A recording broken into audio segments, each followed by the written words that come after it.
proper hip hinge mechanics during pregnancy are absolutely essential to avoid back injury, pubic bone pain, SI joint pain, and sciatica.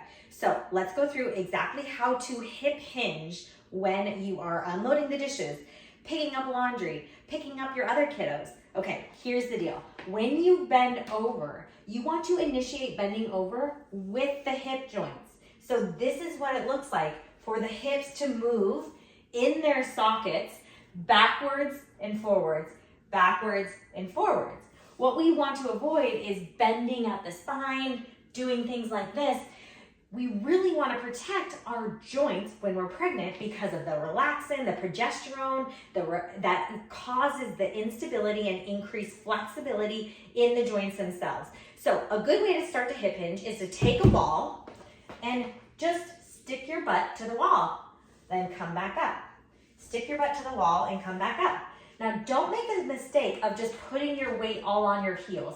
That's gonna put a little bit more pressure on the hamstring. Keep your body weight through the entirety of your full foot.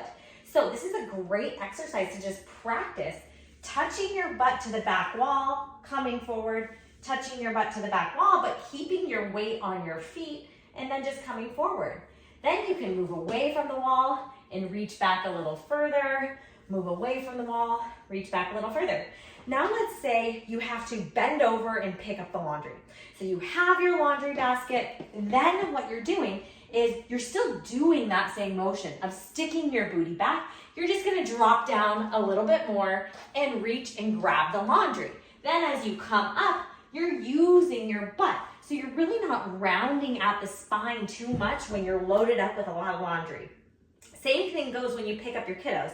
If you have to get down on the floor, you want to initiate that with your booty and with a squat.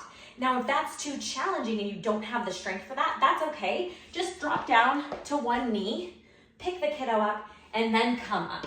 But the same thing is true, like you initiate going down by the hip hinge.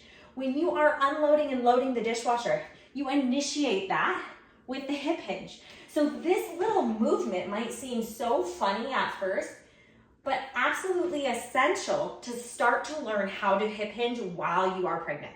And also, keep doing this when you're postpartum. This is the essential hip hinge that is absolutely what you should be doing through the remainder of your life. This is gonna allow you to use your glutes and your buttocks and your hip joints and take the pressure off your back.